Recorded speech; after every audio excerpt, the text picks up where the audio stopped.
ದಕ್ಷಿಣ ಕನ್ನಡ ಜಿಲ್ಲೆ ತೆಂಗು ರೈತ ಉತ್ಪಾದಕರ ಸಂಸ್ಥೆಯ ವತಿಯಿಂದ ಬಿಸಿ ರೋಡಿನ ಗೀತಾಂಜಲಿ ಸಭಾಂಗಣದಲ್ಲಿ ಗುರುವಾರ ಉಚಿತ ಕೃಷಿ ಮಾಹಿತಿ ಕಾರ್ಯಾಗಾರ ಮತ್ತು ಷೇರು ಪ್ರಮಾಣ ಪತ್ರ ವಿತರಣಾ ಕಾರ್ಯಕ್ರಮ ನಡೆಯಿತು.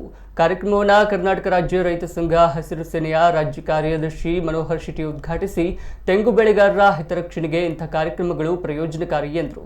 ಸಂಪನ್ಮೂಲ ವ್ಯಕ್ತಿಯಾಗಿ ಮಾತನಾಡಿದ ತೋಟಗಾರಿಕಾ ಇಲಾಖೆಯ ಹಿರಿಯ ಸಹಾಯಕ ನಿರ್ದೇಶಕ ಜೋ ಪ್ರದೀಪ್ ಡಿಸೋಜಾ ಮಾತನಾಡಿದರು. ಸಂಸ್ಥೆಯ ಅಧ್ಯಕ್ಷ ಕುಸುಮಾಧರ್ ಎಸ್ಕೆ ಅಧ್ಯಕ್ಷತೆ ವಹಿಸಿ ನಿರ್ದೇಶಕಿ ಲತಾ ಈ ಸಂದರ್ಭ ವೇದಿಕೆಯಲ್ಲಿದ್ದರು.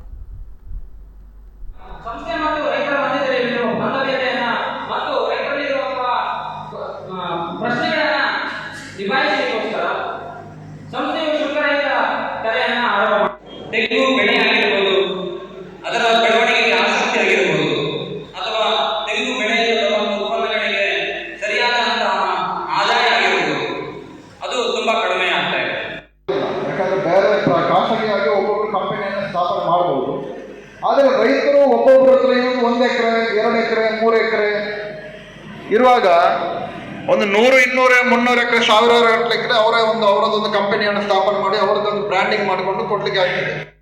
ಮಾಡುವುದಲ್ಲ ಯಾವ ರೀತಿ ಬೇರೆ ಕಂಪನಿಗಳು ತಾವು ಕೇಳಿರ್ತೀರಿ, ಬೇರೆ ಬೇರೆ ಕಂಪನಿಗಳಿದೆ, ಟಾಟಾ ಕಂಪನಿ ಇದೆ, ರಿಲಯನ್ಸ್ ಕಂಪನಿ ಇದೆ, ಬೇರೆ ಬೇರೆ ಯಾವುದೇ ಒಂದು ಪ್ರಾಡಕ್ಟ್ಗೆ ಕಂಪನಿಗಳಿದೆ. ಸೊ ಈ ಕಂಪನಿಯನ್ನ ರೈತರು ಯಾಕೆ ಪ್ರಾರಂಭಿಸಬಾರದು, ರೈತರದ್ದು ಯಾಕೆ ಕಂಪನಿ ಮಾಡಬಾರದು, ರೈತರು